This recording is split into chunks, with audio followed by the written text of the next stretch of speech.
Well, hello and welcome once again to the DCL Podcast, where we're inviting you to sit back, relax, and we'll be on our way shortly.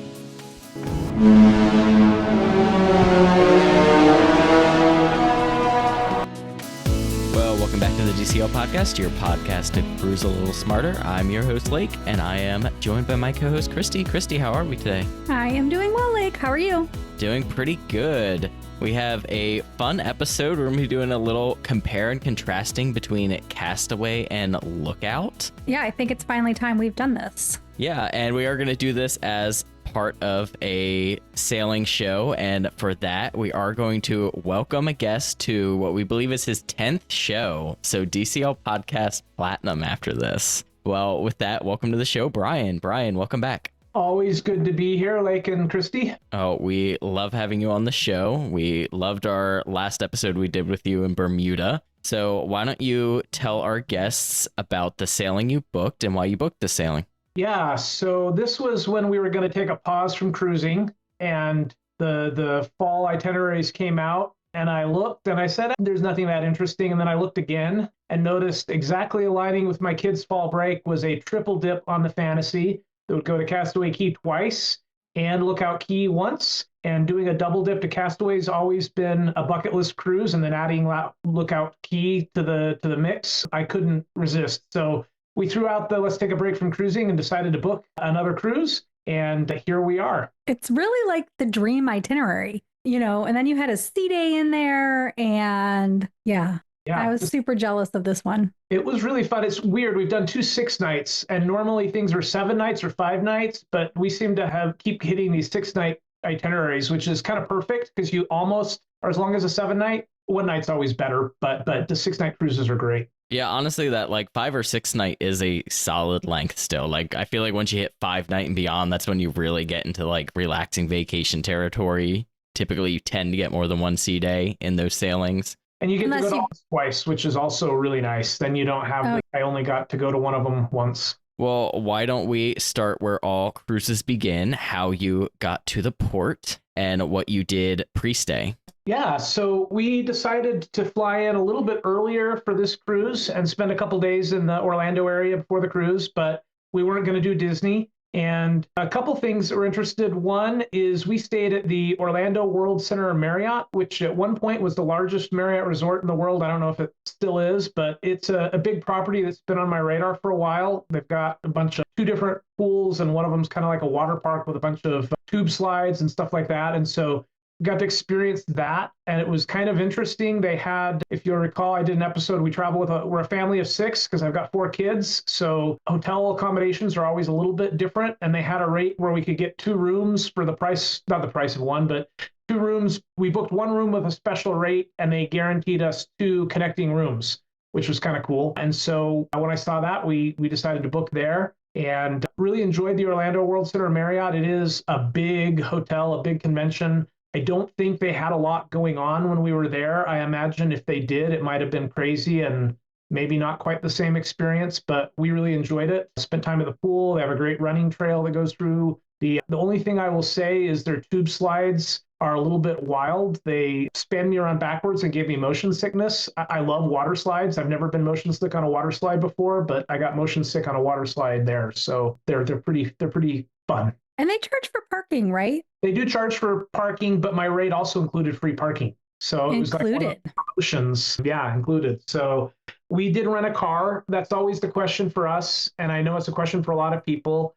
Because we had a couple days pre-stay, having a car was super nice. We also had a late flight out at the end of the cruise. And so that gave us some flexibility to go somewhere instead of just going right to the airport. And when I ran all the numbers, Disney transports have gotten kind of expensive. And so at the end of the day, it was all going to be about the same: private transfer, Disney transfer, rent a car. So we went with the car rental rate approach. One thing I wanted to call out, we tried out this new visitor toll pass that you can register for to have a toll pass in your car, and then you don't have to pay the rental car toll fees, and you can still access all the toll highways in the area without paying cash.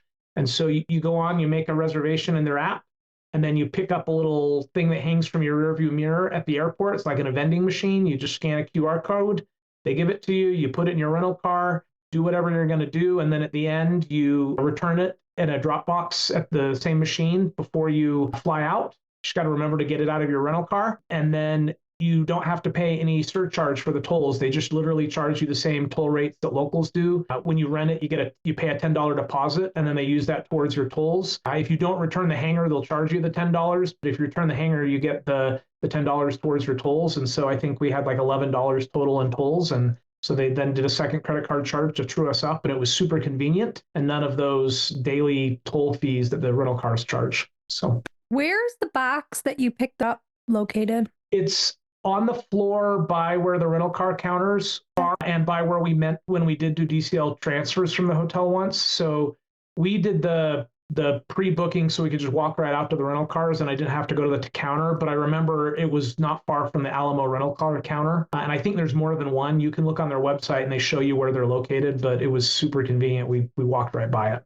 And I've walked by that booth once too, and I just didn't remember where it was located. So cool. That's great information. I guess I should also say we got to see Christy at Disney Springs. That was fun. And she encouraged my girls' shopping habit a little bit. And that was fun. So yeah, we had a good time. It's so fun to shop. And I especially enjoy it when it's not my money. Yeah, your kids were great. It was really nice to see you for a little bit that morning. It was fun. But yeah, so we had a good pre-stay. I think we flew in on a Thursday and our cruise left on a Sunday. So we had 3 nights, and yeah, it was a good time. Got to spend some time at Disney Springs, got to spend time in the pool. And I don't think there's anything else notable that we did, but it was a good time. So then you drive to the port and you park at the parking. I'm assuming that all went easily. And then what did you think the beautiful Disney Fantasy? Yeah, this was our first time driving ourselves to the port. And it was easy, like you said, no problems there. I know people always think, is it worth trying to return the rental car so you don't have to pay for parking at the port? And I went and ran the numbers, and for us, no. Plus the convenience factor, it was easier to just park in the parking.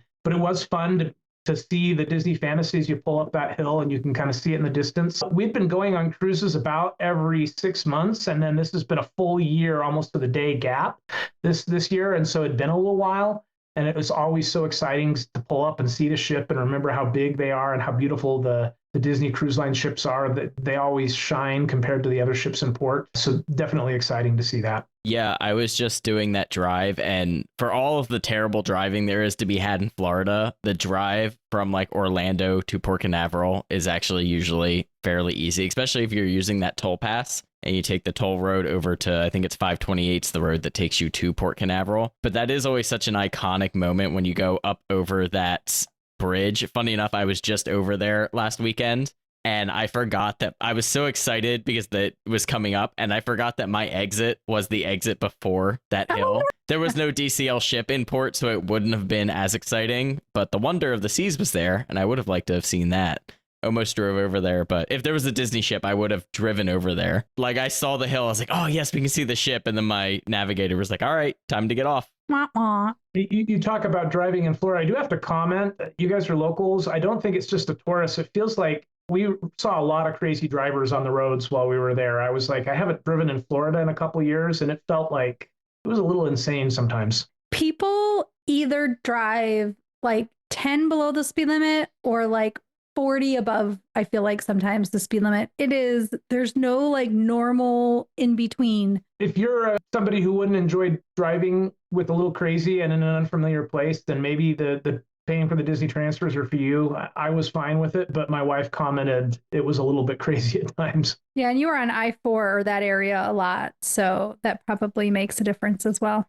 So you get to the port, you get on the ship, they call your name. You see my favorite atrium. Yeah, it was exciting. You know, embarkation, everything was a little bit, I don't know, it was really a later port arrival time, but it felt like they maybe boarded a little later. So it was a little bit chaotic getting in there. But as you walk on, I was hoping to catch the smell as we first got on, and I didn't notice the smell as strong this time. There is a Disney cruise ship smell, if you don't know. I didn't notice that quite as strong, but the second we went in the atrium, it was like, you know, here we are in the atrium, looking at the beautiful Disney Fantasy.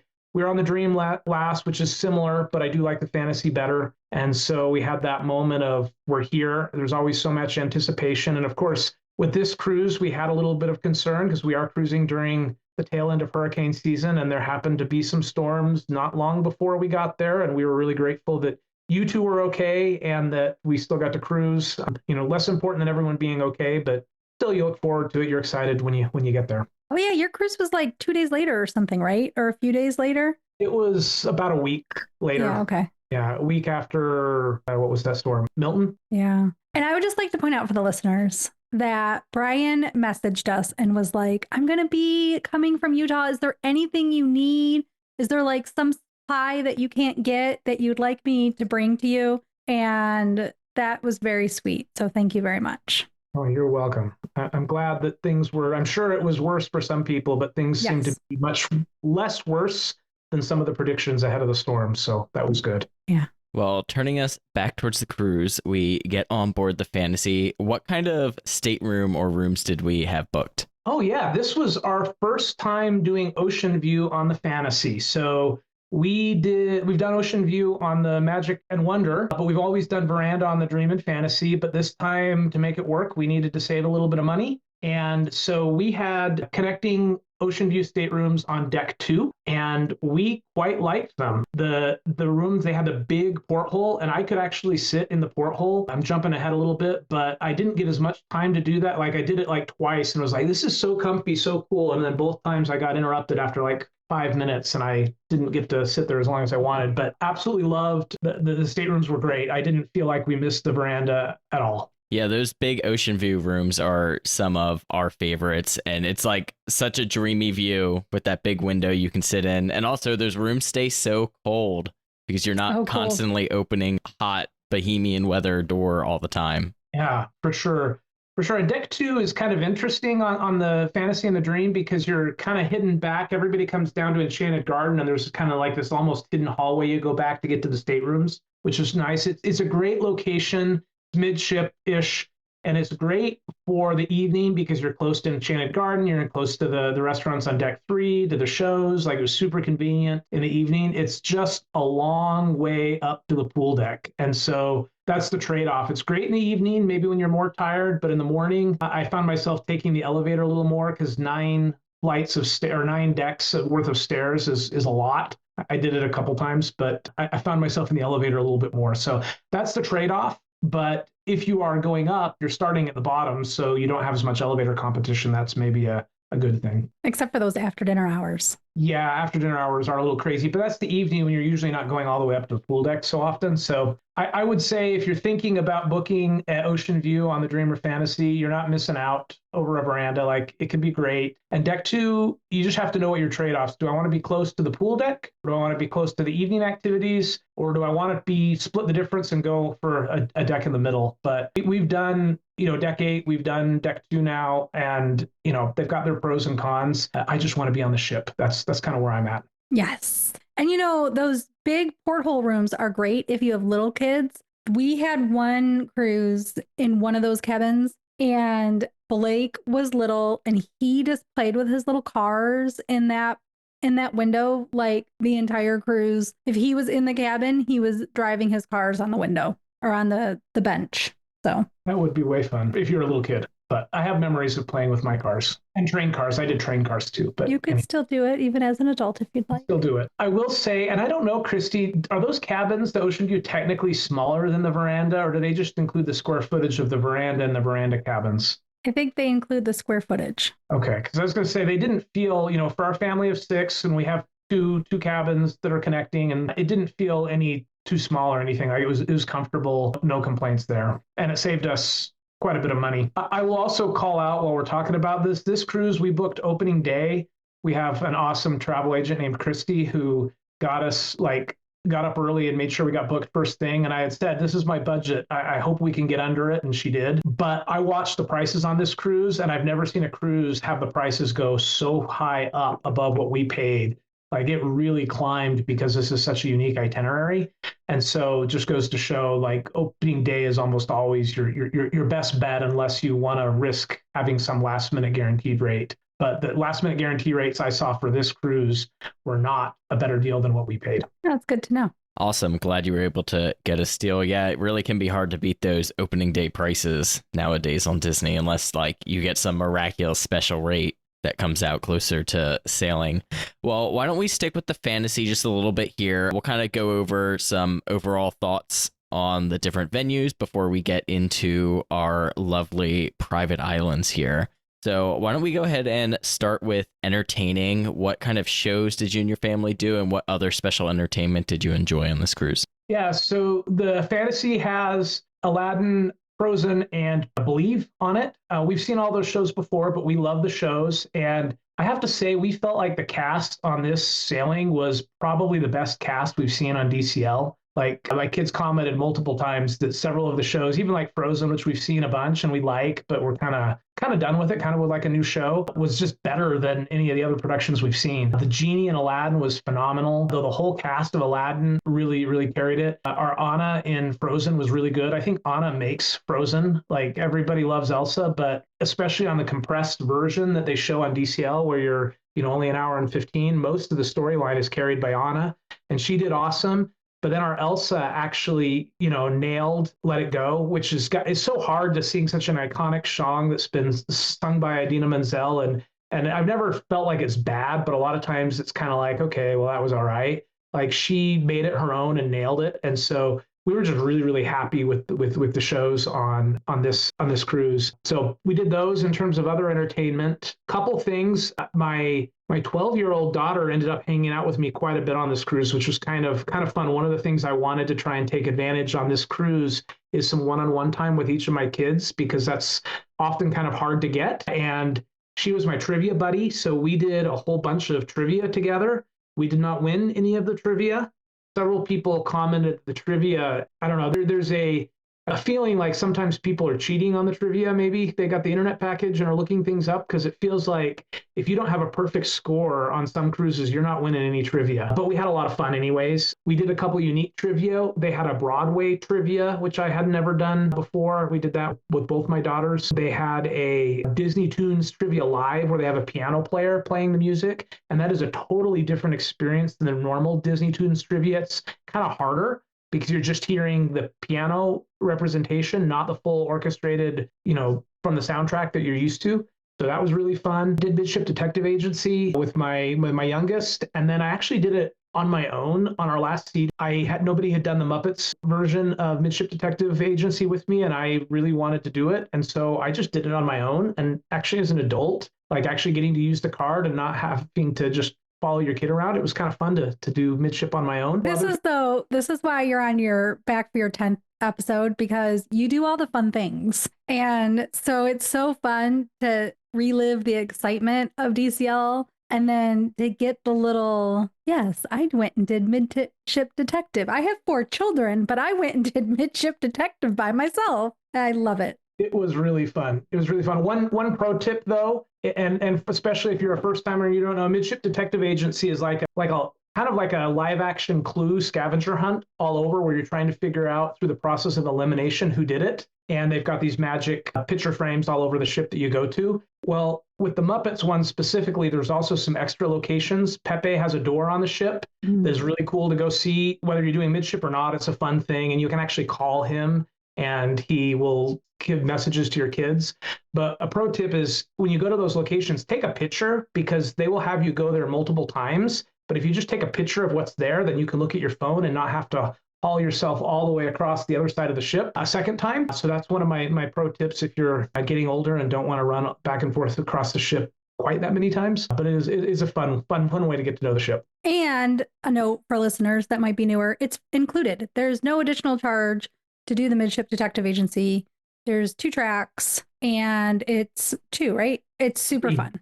Oh, there's 3. There's Dalmatians, the normal Disney friends, and then the Muppets. And you can start and stop. Like, you don't have to do it all at once. So you can do a little bit, go do something else, come back and do a little bit more. And so there's a lot of options. And there's no device required. They give you a little card that you use to do it all. So you don't have to have a phone or anything to participate. I've done it with Blake before, and it is super fun. It adds a lot of motion to the ship where there wouldn't normally be people on like another cruise ship, because the pictured or the moving pictures that you go to are like on all different floors. So you end up like people are spending time on some of these cabin floors, where on other cruise ships it wouldn't disperse people into those areas. So it is kind of something cool that also helps keep people out of other areas. Sure. Well, one other thing we should probably mention, this was a Halloween on the high seas sailing. I don't think we mentioned that at the beginning, but this was towards the end of October. And so we didn't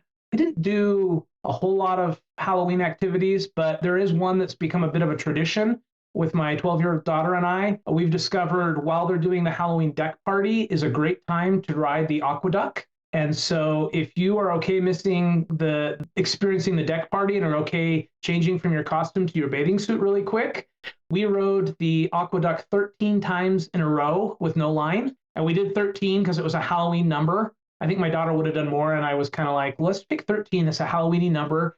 We also added a challenge to it where you get off the aqueduct. There's that like Donald's Nephew splash area back behind, and you can run around the funnel that way through the splash area if you want to take the challenge to the next level before you go run back up the stairs to ride it again. But we got 13 rides in. A couple other groups joined us, and so there were a couple other people, but for about the first 6 rides, no one else was riding the aqueduct. And that was a really fun memory to make with my almost a teenager daughter, and we had a blast. I was a little worried 13 rides in the aqueduct might cause some mystery spell and the ship might go into a vortex or something, but we survived. I'm just going to say cruising is, choose your own adventure. You make what you will. But clearly Bryan is doing it better than any of us. Yeah, right? Oh my God. Well, you gotta have this is just fantastic. It was super fun. The other thing I didn't mention while we're talking entertainment is we had a ventriloquist, Taylor Mason, on our cruise.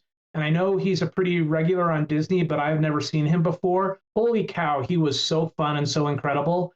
We watched both the main stage show, which was awesome, and my one daughter got to participate a little bit in that main stage. She got picked as one of the kids from the audience to participate. And then on our last day, on the last day of the cruise, I went to the adult show in the evening and watched his adult show, which was also really, really fun and just hilarious. With the adult show, he was a little bit more harassing members of the audience. If you wonder about an adult show on DCL, it's not really adult, other than they can be a little bit more free and they can harass the audience a little more, is at least what he did. But it was also really, really fun. So I never thought I would enjoy a ventriloquist, but man, that was a highlight of the cruise for my whole family. He also did a family ventriloquism seminar that my oldest daughter and my youngest son went to together.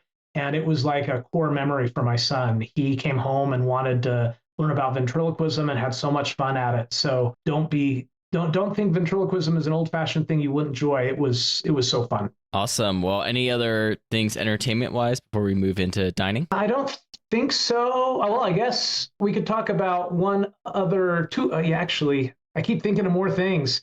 We had a lot of experiences on this cruise, and maybe I'll dump this into the entertainment side. So we were docked in port in Nassau next to the Disney Magic, which is pretty rare to be in port with another Disney ship, but we were literally docked across the way, which led to some fun entertainment because cast members were actually going back and forth visiting each other on the ship. And so we were in a trivia when somebody came in to say hi to our trivia host. He kind of interrupted, but it was really cool because it's the piano player that we had a really cool cast member interaction with on the Wonder a year and a half earlier and hadn't seen in a while. And he comes in to say hi to one of the entertainment staff that was in the trivia where we were at. And I was like, I know that guy. He's the incredible piano player. And they did magic shots on deck of the Fantasy with the Disney Magic in the background, which led to some cool photo ops because you literally see the words Disney Magic in the background because that's the ship behind you, but you're on the Fantasy. So that was really cool. And then, of course, there was a horn battle at the very end of the day when we were leaving. It was not quite as epic as we hoped because the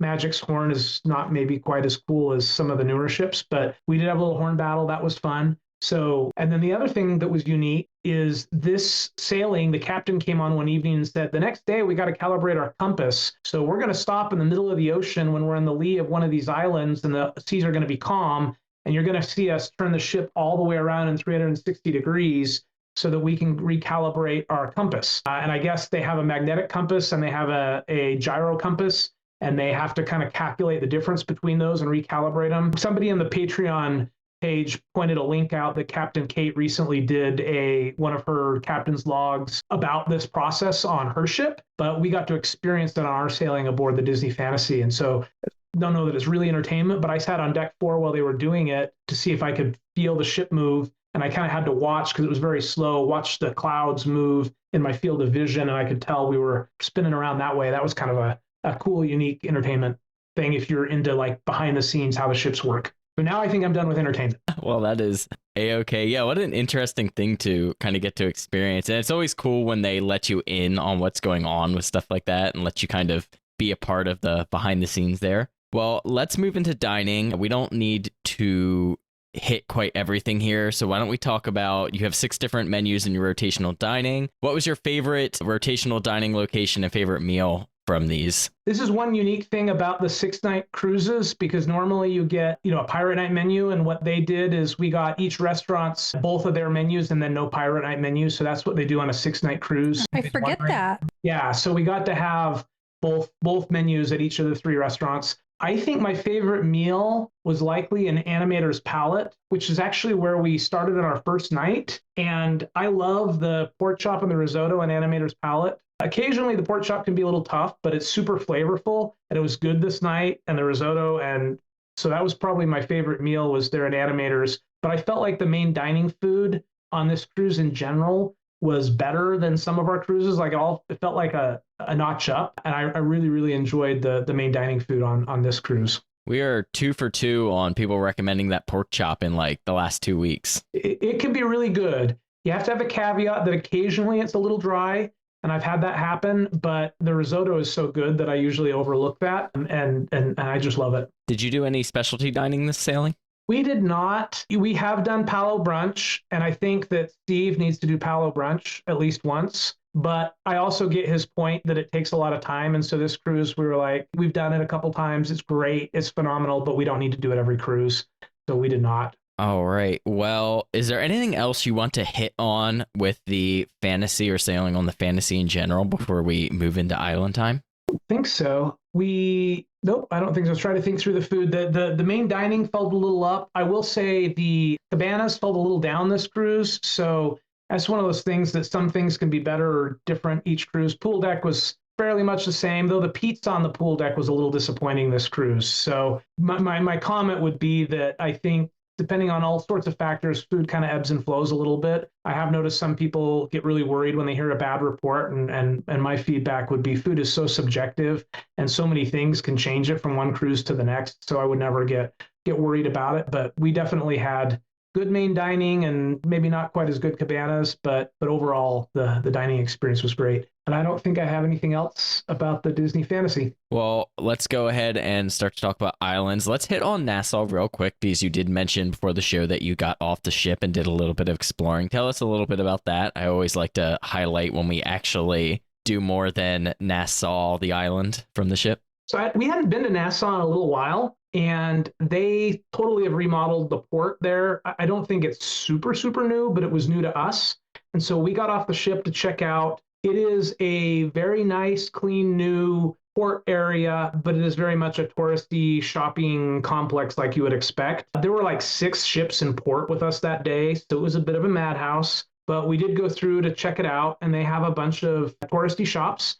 So it was kind of a fun walkthrough. You can walk inside the port area all the way down now, where you're literally across the street from the straw market. And I've always heard, about the Nassau straw market. And so now it's literally just walk out the gate and cross the street. So we did that, and we found the straw market is incredibly claustrophobic. Like all these booths was really little aisles between them. And that was not cool with my family. So we spent about 5 minutes in the straw market and said, yep, nope, we don't like this. And went back across the street and walked back on the ship. But it was fun. If there had been less ships in port, I think it might have been a little more pleasant to walk through the shops. I mean, they all are very touristy, but it's kind of nice that they've invested in that port area, and you can kind of get off and check things out. And we picked up a couple little things. And so I think it's worth getting off the ship in Nassau now for at least an hour or so and wandering around if you've never done that. All right. Well, we're going to spend some time and talk about Castaway and Lookout. This was you and your family's first time to Lookout. So why don't you start by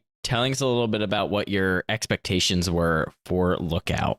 Yeah, and it's worth calling out the itinerary for this was Castaway, Lookout, then Nassau, then Castaway again. So we got to refresh our memories of Castaway before we went to Lookout, which was kind of fun. But I had followed a fair amount of the news on Lookout, and I was expecting a beautiful beach, and I was expecting a different food experience, and I kind of went into it knowing that some of the things weren't fully finished yet. And of course, I knew that we would have an infamous walk across the pier, but I went in really excited because everything I had seen about it made me think this is going to be something that I will enjoy, which very much turned out to be the case. I think a Lookout in general met or exceeded all of my expectations. Awesome. Well, we're going to kind of open this up to a discussion between all three of us and do a little bit of comparing and contrasting between Castaway and Lookout.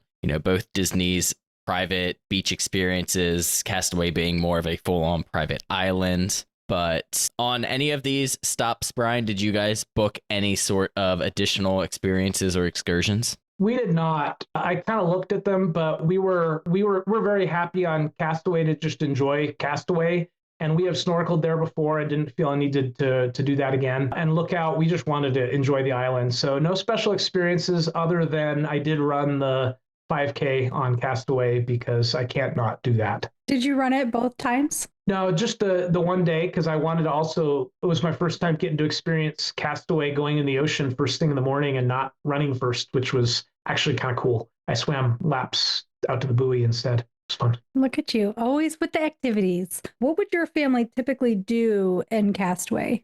So we love a good beach. And we love the water. We're very much want to be in the water, playing in the water, though there's also a desire to just lay and do nothing as well. So when we go to Castaway, I think the thing that we love, and my wife especially loves this, is that the water is quite calm in Castaway. It's almost like being in a giant saltwater pool. Mm-hmm. And now there are fish in there. So, if that's going to freak you out, there are some fish there, but we really love that. It's fun to kind of chase the little fish. And there's actually some bigger fish kind of coming through. At one point, we were sitting in some chairs and there was fish we saw going under people's chairs in the ocean. You can kind of drag your beach chair in the water at Castaway a little bit. So we are very much big into the beach people.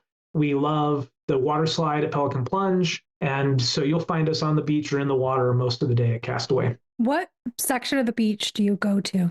So on Castaway, we like to go down towards where the snorkel area is. Often we've gone on the second snorkel area? No, that first main snorkel area where all the statues are. So we'll go down the family beach until we're almost to that and go kind of hang out at the end of that. We stopped on the closer to the ship side of the last lifeguard tower there this time. And so going down on the family beach, but going down towards, Pelican Plunge and where that bar that's out on Lookout something, I think. Yeah. Is it the Heads Up bar? Heads Up bar. Yeah. So going out towards there. So we'll find a spot there, and we had no trouble finding spots on the beach and had a great time there. What did you think of the crowding level at Castaway? I thought we really didn't have a problem getting a beach chairs. Now we did get off the ship like first thing. This is one of the nice things too about being on deck 2. Like literally it was just right down the stairs from us. And so we were some of the first people off the ship both mornings because we are morning people and we love a good beach day. But I felt like there were chairs available all day. I don't think anybody couldn't find some place. I think maybe they needed to walk a little further down. I don't know, but it felt pretty good to me. I originally thought our ship was pretty full, though I did talk to an officer later in the cruise, and they told me cabin-wise it was fairly full, but the number of kids was a little lower on our sailing, so that may have helped. But we've never felt overcrowded at Castaway, and this was our fourth and fifth times at Castaway. So awesome. And when you got off the ship, do you guys utilize the tram at all to get over to the beach area, or do you just walk from there? We did not use the tram the first day. We walked over there. The second day, my family took the tram, and I walked to see if I could beat them, and just about did. Actually, maybe I did beat them. I don't quite remember, but it was close. Yeah, we love on Castaway that you can just walk to wherever you need to go. We've walked all the way out to Serenity before if we've needed to, because it all can be lovely and enjoyable. But why don't we turn this towards Lookout a little bit then, a little bit of a different scenario there to get to the beach. I mean, you already mentioned that Lookout might have been everything you were hoping it would be, but what was your and your family's thoughts getting to Lookout for the first time? There was a little bit of a reaction that, hey, this is kind of a long pier, but it's a beautiful walk. You've got, the ocean on either side, and it quickly was no big deal. We enjoyed the tram ride. There was a lot to see. I think one of the first reactions was Lookout is a much bigger property. There's a lot more potential for Disney to do things. And when we first got there, we went and did the photo ops. They had the character photo ops there that are kind of the Bohemian version of the Donald and the Mickey and the Goofy and Minnie. And they had photographers at all of them. I think we did 3 of the 4. We made my kids stop and do photos. They weren't necessarily thrilled about that, but we were excited to get the photos. One interesting aside, we could talk a little bit more when you ask me about cast member interactions later, but I became pretty good friends with the officer who was in charge of all the photography on the ship. And one of the things he mentioned that's different with the bigger, the Dream and the Fantasy going to Lookout versus the Magic is there's a lot more photo ops there, but when they have smaller ships, they have less photographers, so they can't staff all of them as easily. Whereas when you're on the Fantasy, you get more of the photo ops will have photographers there more frequently. And so we definitely took advantage of that right there as you get off the tram where they have those. And then we also looked at a lot of the merch. There's a lot of fun merch there. And then so we took a little bit making our way over to the beach, not that long, but when we got there, it was just the beach was beautiful and there were waves. And this is one of the big differences. Now, I think with this area hadn't been hit with the hurricane or anything, but with all the storm activity in the general vicinity, the wave action was probably a little higher than it is sometimes. Also, it seemed like the tides, because those changed during the time of year as well as daily, the way the tide was just led to more wave action, which my kids love playing in the waves. And so we absolutely loved our time at Lookout in the water more than at Castaway because of the waves. But if you're somebody who doesn't like the waves, obviously that's going to be different. And of course, the waves pull in kelp and seaweed and the natural stuff. And so if that really bothers you, you get a much more curated, consistent beach experience at Castaway than you do at Lookout. But for my family, well, for my kids, my wife likes the curated Castaway experience more. For me and my kids, we like playing in the waves more. And so we liked that a lot about Lookout. The one con was we got off the ship first thing and we're at the beach fairly early, right about lunchtime, right around noon or so. The lifeguards had to close down the beach because of the wave situation. Now, when I say close down the beach, what it really amounted to is they didn't want people going in much past their ankles or knees because the tide had come in and I think there were some currents, maybe a riptide or something developed. And so they said, hey, you can't be out in the water. And then they opened it back up again after the tides shifted, probably around 3 or so. They opened people going back out in the water. But that is one of the things I had never heard anyone mention about Lookout. And that may have been unique to the level of waves and the ocean conditions and tidal tables for when we were there, but that's something that can happen. Obviously, if you're less comfortable in the ocean and don't like big waves, that could also have been a concern, though I never felt unsafe. I never felt like it was anything that big. It wasn't all that different from, being in Southern California beaches for me, but obviously Disney is extra careful about safety. So that was a long answer to your question, but I think that highlights a huge difference that I saw between Castaway and Lookout was Lookout is much more of a real beach experience with everything that comes with that, good and bad with the waves. And Castaway is much more consistent and kind of Disney-fied because it's in that protected cove and doesn't have those waves. Yeah, we like to say that Castaway is a little bit more curated. And great point, too, with the beach closing there. That is not the only time that we have heard. And we've heard of people having sailings where they weren't allowed to go to the beach at all. And with the way Lookout's designed, if you're not at the beach there, it's kind of like, what are you going to be doing? The Lookout is way more weather dependent. On top of that, you mentioned the waves. Now, both absolutely can be fun. When Christy and I sailed, we had one day where it was beautiful and we had smooth water. And I'll speak for Blake. He had a blast that day kind of going through and pretending to snorkel and play through the water there. But then the next time we were back, we had a wavy kind of rainier day.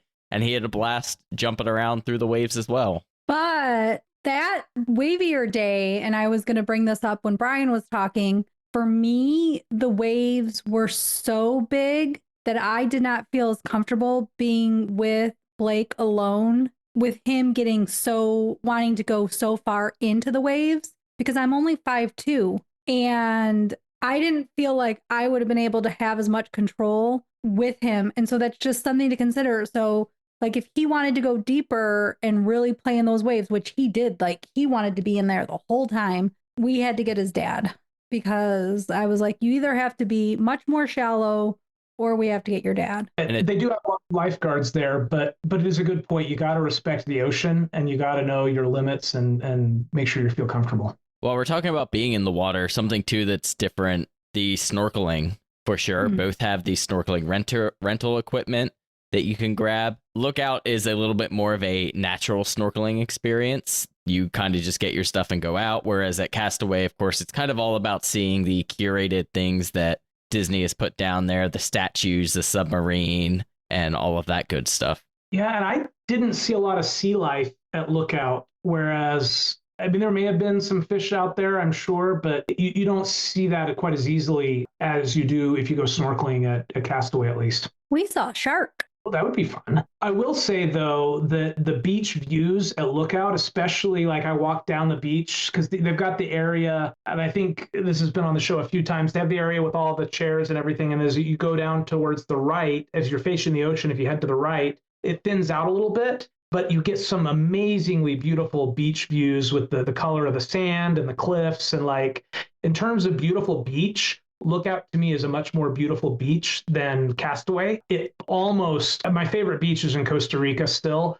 but it's way up there with Lookout's almost up there with that beach that I love in Costa Rica in terms of just natural beauty and how cool the views are. Yeah, I totally agree with that. It's another big difference too with Lookout is the layout, because Lookout is very elongated along a very straight beach, whereas Castaway is kind of built around the main cove, the family beach, which I think makes it feel a little bit smaller. It's still a pretty good beach section. And of course, the adult section is on its own other side. But I think generally, if you're in that family area, it never feels too far from any given thing. Whereas Lookout, if you're on one side or the other, it can feel kind of daunting to get to the other side, especially if you're in the adult section and you have kids in the, I think, Sebastian's Cove.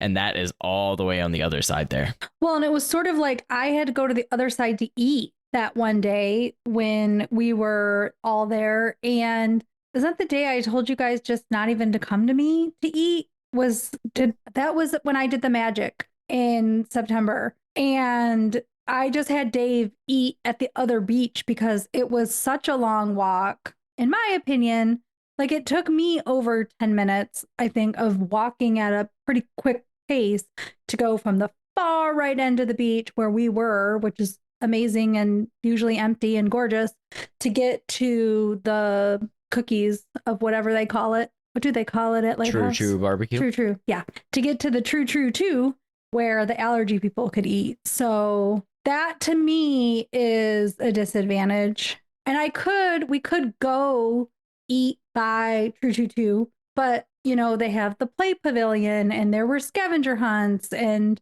things like that Blake and Dave ended up doing on our cruise on the Magic there, that would have been very far. So it's like, it's a bit of a trek, in my opinion. Bryan, did your kids go and experience any of the youth activities? So my youngest did Sebastian's Cove on Lookout and enjoyed it quite a bit. I think he was there towards the end of when they were closing, and he had a blast. And then when we went back to Castaway, and maybe he'd gone once before, he requested to go to Scuttle's Cove after having had the fun experience on Lookout. And he seemed to enjoy it on Castaway as well, though I think the facilities at Lookout are a little better in that regard. But yeah. Did they go into the water play place as well? Did any of your kids try that? It was pretty crowded. I saw one of my kids I know kind of as we were walking, ran in and did something for a minute before she came and found me again. But they didn't spend any substantial time in there. It was pretty busy. One thing we did do that I love is, well, we ordered drinks on the fancy smoothies and, virgin daiquiris and pina coladas, that sort of thing on the beach at Lookout.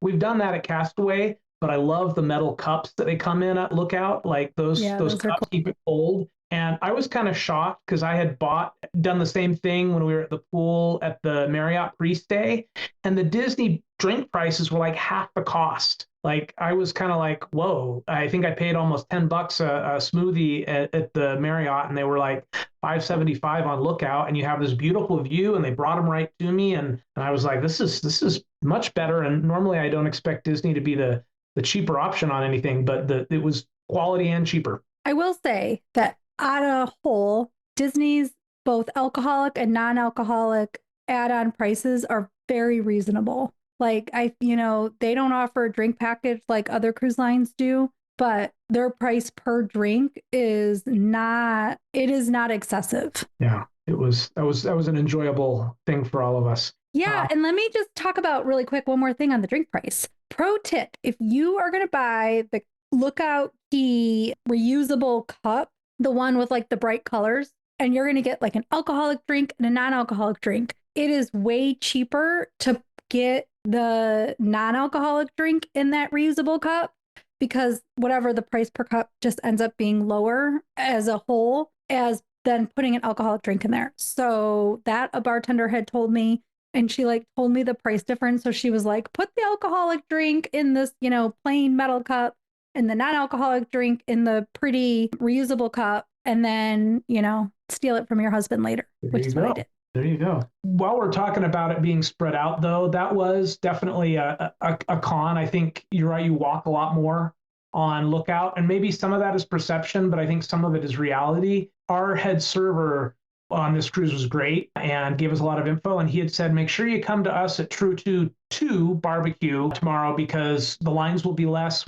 We've got it down to a science. Things are really good there. But we came off the beach and we were hungry and we don't know our way around, and things were spread out, and we found ourselves at True 2-1, and it took me a minute to realize where we were. And then at that point, they had huge lines, but my wife was like, I don't want to go try and find the other place and wander, so let's just make do here. And we had found a table. And so that was one of the cons. We ended up waiting in a long line and for our food. I did really like the food on Lookout, but the line was not great. And our head server, when we talked to him that night, he's like, yeah, we just haven't figured out how to optimize that location because the layout's a little different than it is. And so he's like, you really should have listened to my advice. I said, yes, I should have. But it's not always lower lines at True 2, because on the Magic, that was the beach with the huge lines. Although Dave said both beaches had huge lines, so who knows? And we were on the smaller ship. Maybe it just depends on who's running it. Maybe he felt like they had figured something out. I don't know. But, we all got our food and it was good. Did you fit at one table? I think so. But by the time I went and held the table while everyone else got their food, and so then I went and got in line. By the time I got back, some of my kids had finished. So maybe we wouldn't have if that wasn't the case. But I will say the fish there was fun. I love that they had some more options food-wise. And while we're talking about food, the other thing I loved is they had a different menu at Castaway. Our second day at Castaway did a lot better. They had like a purple and sweet potato salad that was really good. They had a red snapper that was really good. They had some of the same base stuff in terms of ribs, and they had the chicken sandwich from Lookout that was at Castaway the second day. So we love the beach food. We love Castaway's food normally, but it was extra fun to get a different menu the second day and to experience Lookout's menu, which is a little different as well. But there's no hot dogs on that second day, which is tough for my hot dog eating child. But allergy people can get a hot dog. So if you are going to Castaway Cay twice and you have a child who does not like the food that is served typically at Castaway, but will eat a hot dog, you can pre-order that from your head server and pick it up at Cookies Barbecue, Cookies 1. So, and you don't have to have an allergy to do it. Okay, so which beach did you like better, and which beach did your family like better? So this is going to depend which of my kids and which of my family you ask, but myself and several of my kids are in Team Waves and like Lookout more because we like playing in the waves. My wife would tell you she likes Castaway better because she likes just floating in the water without the waves. And so if I was somebody trying to decide which beach do I want to go to, ideally you do a sailing that goes to both so you can decide for yourself, unless one of these just really doesn't sound good. But I would ask, really, do you want a more authentic beach experience with waves and everything, or do you want a more curated, Disney-fied, almost pool-like experience, and or to snorkel in an area where you can see all the Disney things? then Castaway is the better option. And I don't think there's anything wrong with having them be different and one being better from some people and one being better for others. And, again, I think being able to experience both on a sailing is like the perfect sailing, but that is my big deciding factor for me. It really is weather dependent too at Lookout, because the one day we had such calm, gorgeous water that you could just float around in, and it was so lovely and so sparkly blue. I mean, I think maybe we died on the walk just a little bit. It was fine, but it was hot to get to the beach, but it was just, picturesque and beautiful and relaxing. But yeah, then the second day and then my third time there, very wavy. Which is a good point. Hopefully those who are used to beaches with waves know this wave conditions vary very, very greatly. So you never know. I don't want you to plan on waves and then you don't get them and are disappointed. But yeah, there's one other thing we did on Lookout. I don't know if you want me to talk about this, but we went and hiked to see the lighthouse. Oh, yeah. Which this is a fun thing that I really liked. They haven't finished and paved all the nature trail yet, but I think that is going to be a really cool thing. But we were able to walk out to the lighthouse, the historic lighthouse at the point, and it's not a lighthouse like you might traditionally think of a lighthouse. It is kind of a stone building, and now they have the light on a big pole, and it's, maybe not the lighthouse itself is maybe not super impressive, but the views when you can look out there at the point are pretty incredible. And it was really fun to kind of hike out there and see that. They have little nature trail signs along the way with kind of like a little thing where you can learn and scan QR codes and stuff. And so I think that's just going to develop more, and eventually they'll be paved so you could ride bikes. It was hot. It was a bit of a trek, but I really enjoyed it. And I think there was a lower nature trail that we didn't take because everyone was kind of tired that I would have enjoyed another time. So that's something I feel like they don't have on Castaway. Like you can do the bike riding and they have the loop, but I don't think the views and the nature part of that is quite as interesting. Though I will say I took I think Blake had mentioned it once, when I did the 5K on Castaway this time, instead of doing the loop a second time, I went out when you run down by Sternity Bay. I took that little trail they have out there that they have a nature trail mark that you can bike on. I ran all the way down to the end of that trail and back, which makes it a little bit more than a 5K. But that was fun because I had never experienced that part of Lookout or Castaway before. So yeah. I don't think I've ever gone that way far enough. So we're allowed to just run down there? Yeah, I always run down there. Basically, you get to the end of Serenity and you go right. Yeah, it's kind of where the cabana entrances are, but you can go all the way down there. And if you rent the bikes, you can go down there too. There's like a little lookout point over there where you can look at the water. That's also, if you do the kayaking tour, you actually walk along that way and the kayaks are hidden back there. Okay. Yeah. So something though with the loop, if you have to run further, like I think on our summer cruise, I had to run 6 miles and it was quite hot. So I just stayed in that loop for like as long as possible because it was shaded for the most part. And I could just be sort of in the shade running. And then there's that water bottle, like water jug at the end of the loop that you can just go to. Okay. But back to your nature walk. Does that one start all the way to the right? Like, where does the nature walk start? We are behind where Sebastian's Cove is. Okay. Over by where Sebastian's Cove is where we picked it up.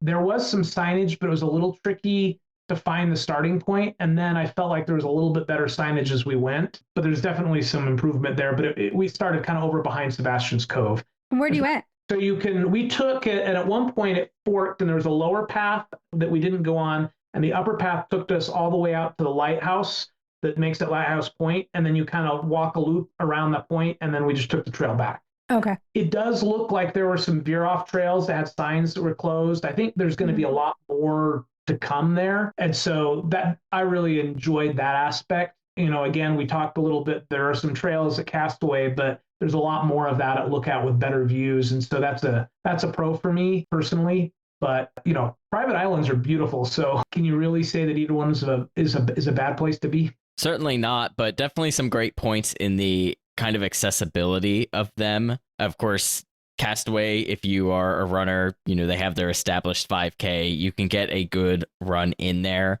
Unfortunately, at Lookout, because you have to take the tram and everything, there's not really a running path or anything like that. They do have the hiking path, but it's not super great for exercise. And generally, there are going to be other people out there on their hiking.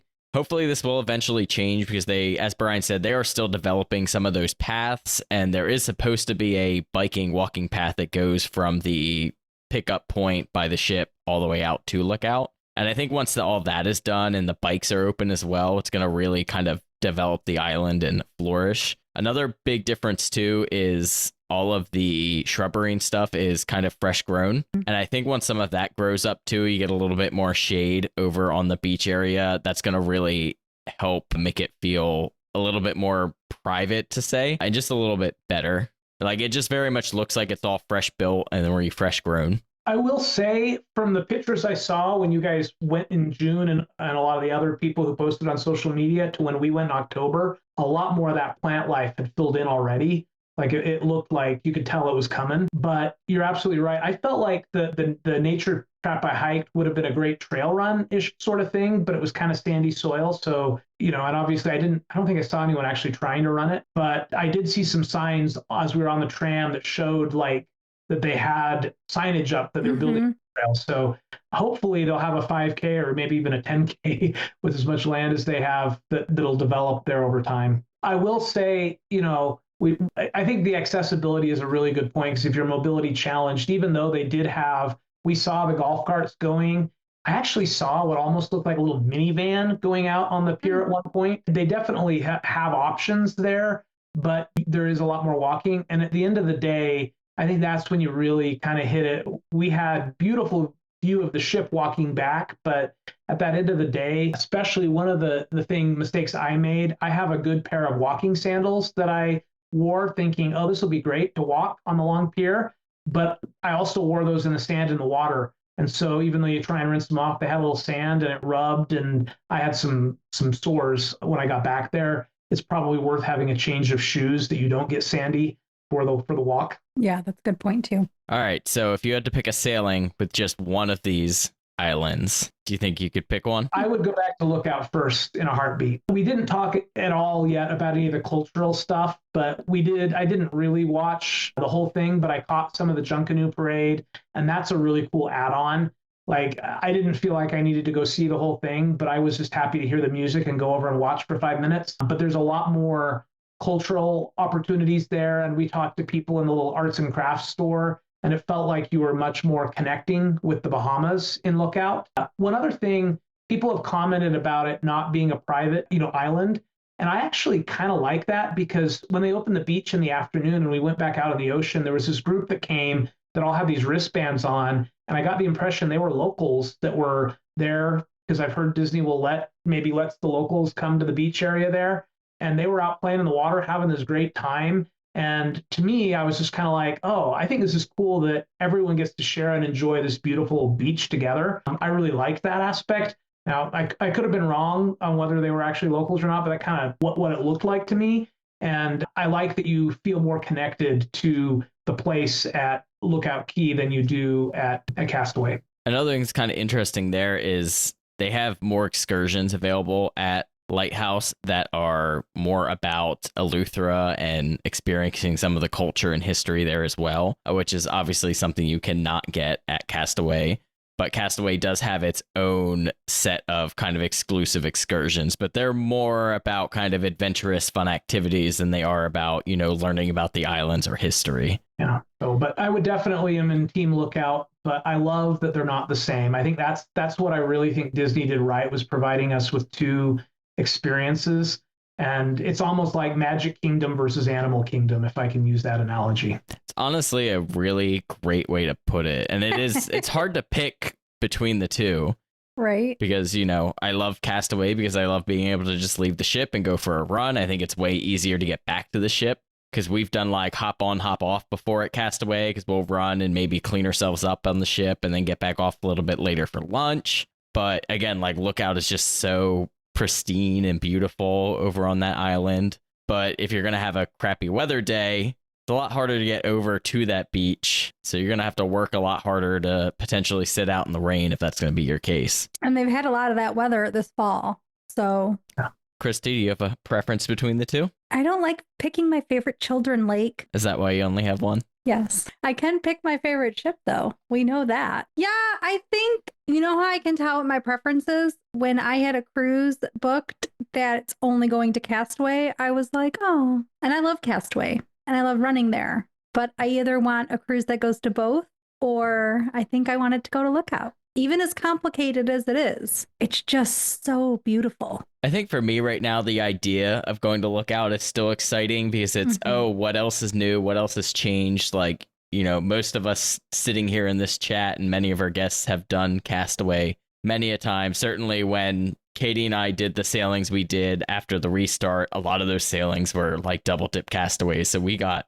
a heck of a lot of Castaway kind of in that first year back. So yeah, the idea of light or Lookout in general is just definitely more enticing right now, I think. And it's still, Castaway is great. I mean, so people listening, we all are here saying we love Castaway. It's just Lookout, I guess, is new and shiny and also kind of great. It is. It's just a little bit more of a dice roll too. You're kind of gambling what kind of day you're going to have. Can you even get in the water? We'll see. And now that's probably going to be more of a fall weather issue than anything. I think. Well, in winter probably too. So like, I think your spring and summer is like the prime Lookout weather. Yeah, I think you made a comment on a episode not too long ago, Christy, for somebody whose sailing was affected by one of the hurricanes, that, you know, it is always a little risky to sail during hurricane season.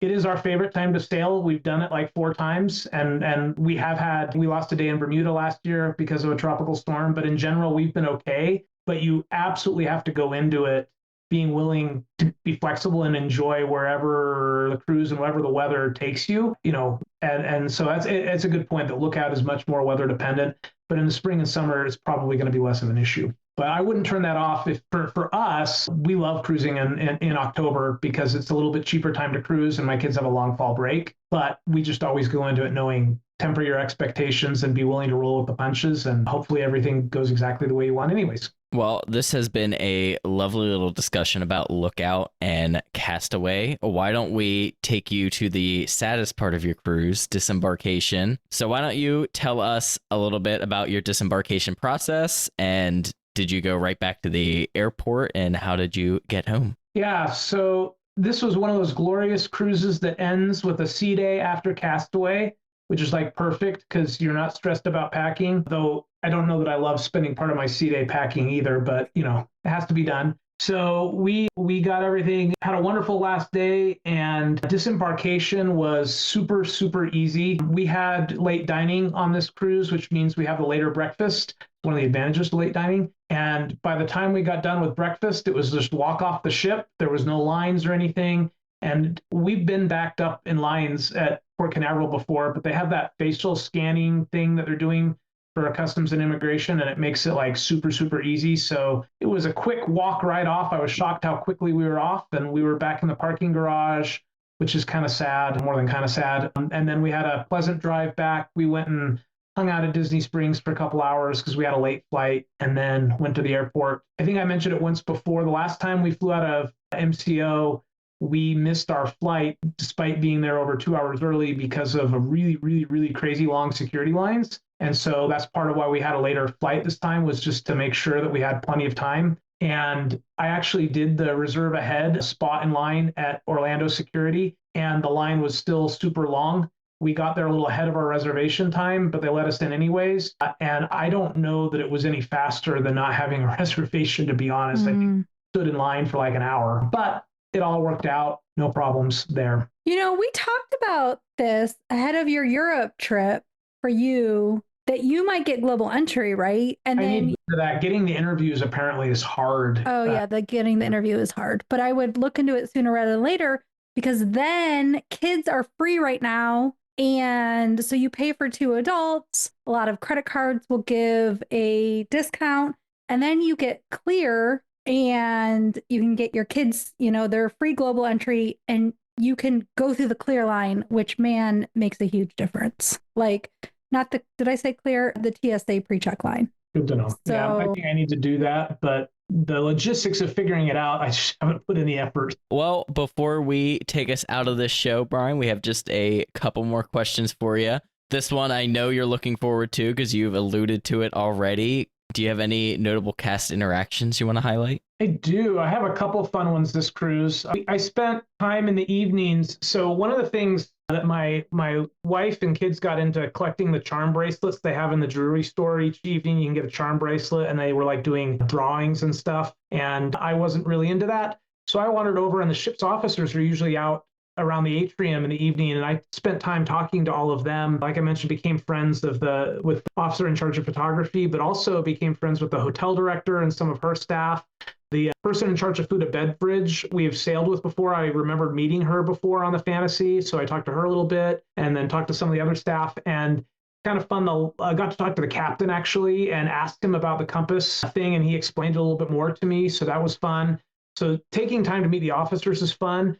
But on our last night, we got a little surprise when they sent a bottle of that, I think it's Cloudum, it's that blue sparkling apple cider, and some certificates about magical memories that were signed by the hotel director and her staff members I had met. And so that was a really fun little magic moment that they created for us from getting to know them. So that was really cool. I also, when I was doing Midship Detective Agency, I was waiting over for one of the pictures to be available by the theater, and there was this young woman standing there by the theater looking very much like she was waiting to go in, maybe to rehearse or something. And so I asked her, I said, are you one of the cast members that's part of the entertainment doing the shows? And she's like, I am. And so I had the chance to tell her, hey, I have to tell you that I think you guys are the best cast we've seen on any of our cruises. And we had a little chat with her before she was going in to do something in the theater. And so that was a really cool little interaction. And then with my head server, I have to tell this story. Our head server, I was talking to him about the churro waffles and telling him how much we like those churro waffles. And he kind of went in a little bit behind the scenes on what a production they are, that they actually, after they make the waffles, have to put them in a blast chiller to get them a little bit frozen so that they can then put them in the churro wash and cinnamon sugar and then fry them without them falling apart. And he was kind of throwing that out and how much effort that is. And that's why you don't get them on the buffet every day. And that they make a significant more number of waffles on churro day than normal. And that was really cool. Peek behind the curtain. So those were all really, really fun little cast interactions. And I highly recommend taking the time to talk to some of the ship's officers and some of the cast members. Okay. I think that churro waffle factoid is like maybe my favorite random factoid ever about DCL. It was Bryan with all the cool stories today. Right? I do have, though, two more sort of shippish questions. One is, you talked before the show that you got the photo package, and I know that you posed for some pictures at Lookout Cay, but how do you feel that the photo package worked for you guys and your family? So we've done the photo package on every cruise, so this is not new to us. And we enjoyed it as much as ever. We really love the pictures on Castaway and Lookout. And so we got a picture they were doing a picture on a pile of sand halfway down the pier. So you could get a picture when you're heading to Lookout with the ship behind you while you stood on this pile of sand. So that was a really cool picture. And then we've got some great pictures on the beach at Castaway. And I'm trying to think, we may have had some at Lookout too. I got to go back and look. But they have photographers on the beach, and those are some of our favorite pictures. And then we used to make my kids do all the pictures every night before dinner. We don't do that anymore. We usually pick one now because otherwise I have teenagers who will talk back. They do anyway a little bit. But we got a ton of pictures, and I felt like we definitely got our values worth. The photo package has gone up a little bit, but we just love that these are our family pictures. We just got a Christmas card made, and it's all pictures from this cruise. And we haven't had to pay a photographer back home to do family pictures in a while because we keep getting them on the cruise. So I love the photo package. Oh, that's great. And then when you get on board, because you have two cabins of your immediate family, do you get on board, buy it for one cabin, and then have them link the photo package to both? Yes. So this is an important call out that if you split your family up between rooms, and it's like some are in grandparents' rooms and some are in mom and dad's rooms, they can set it up so that the kids can be included in your photo package, but grandparents aren't. But if you're literally the same immediate family and you've got husband in one room and wife in one room, and by the way, this is just how you book it, not where you actually have to sleep, then they will link it so that you get all the photos from both rooms. So that's the key thing. If you're an immediate family and you send kids into grandparents' rooms, the kids' photos can be included, but if the grandparents take a photo alone, they won't include it. But when you have the immediate family in 2 staterooms, you just go and tell them and they link everything up for you. Perfect. Okay. And then my final question, which apologies for these questions, but you have kids spanning from this cruise from 9 to 16. So you hit every age of the children's sort of, well, youth space clubs. Mm-hmm. Did your kids and did all of them go into any of the youth clubs, or did any of them? Do you have any feedback on it? I do. And you just triggered one of my favorite parts of this cruise we haven't talked about yet, which is related to this. So yes, my youngest spent some good time in the kids club. He's getting to the age where it's maybe he's just as happy to go spend time with his older siblings doing stuff around the ship as being the kids club, but he did have some fun in the kids club. My tween went to Edge a little bit, but she is not really into Edge. She would rather go to trivia even on her own than do a ton in Edge. And then my older two, my son is still technically could go to Edge, but he went to Vibe most of the time along with my oldest. And they went a little bit. My oldest made a friend there. What I found is when they connect with people in there, they will go a lot more. And I try and encourage them to go early on in the cruise to make that connection, but it just kind of depends on the cruise and what else is going on.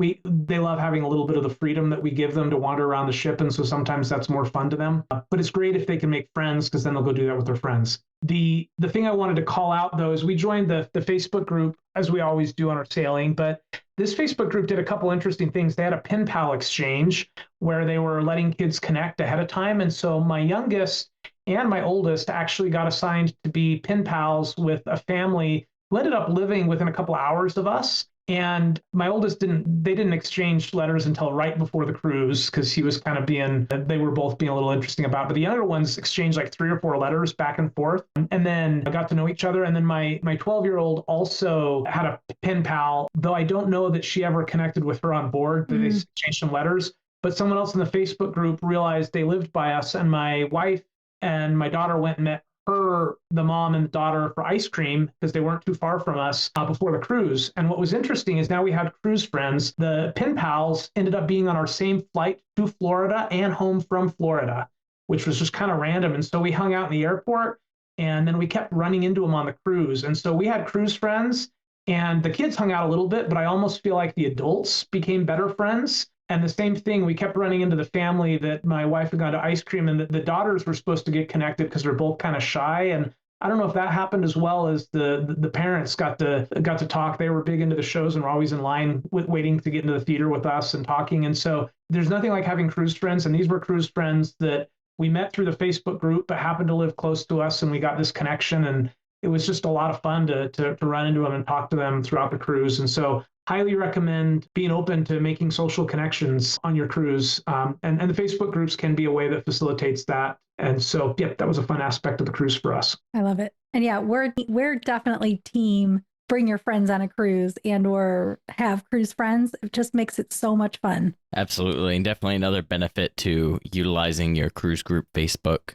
Well, Bryan, what is next for you and your family then? Well, when I very first started listening to your podcast, and I don't remember if this was before the COVID shutdown and before our first cruise or right after, I remember doing some yard work and hearing Chris in the concierge, who I think a lot of people know, he's been on this podcast and a few other cruises, talk about, I think it was his first trip to Europe. And I remember listening to that and going, that would be so incredible if I could take my family to Europe on a cruise, but I don't know that that'll ever actually happen. Well, we are going on our bucket list Europe cruise here this next summer, going from Barcelona up to Southampton, and our awesome travel agent even figured out a great way for us to arrange the airfare with a Delta Vacations package with hotel and some airfare, and then we're going to doing some other hotels on our own. We're doing a bunch of pre-cruise stuff, so it's going to be kind of like this epic bucket list vacation for our family in Europe with a Disney cruise from Barcelona to Southampton, and we are so excited for it. I'm so excited for you.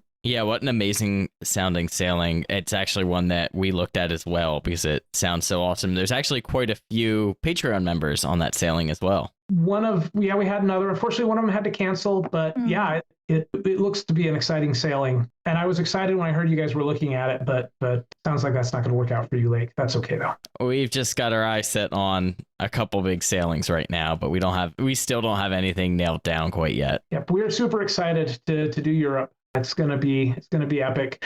One of the things you realize as you get older, like we've always prioritized travel with our kids, but realizing, especially as they get older, and I've got one this is going to be the summer between her junior and senior year, and then she's going to be off. And it's like, how many more family vacations do we have the opportunity to take with all of our kids together? And so, it's a bit of work to make these things happen, but that's why it's a bucket list trip, and take advantage of it. As we've all learned, we never know when travel can get shut down on us. So take advantage when you can. Awesome. Well, Bryan, thank you again so much for coming on. Christy, where can our listeners follow you? I am all over the internet at Pack Your Pixie Dust. And Blake, where can we find you? And you can follow me at MouseGen on YouTube or mouse.gen on Instagram. And you can always follow the DCL Podcast at dclpodcast.com or DCL_podcast on Instagram. But that is going to do it for this show. Thank you all so much for listening, and we'll see you next time on the DCL Podcast. Bye, guys.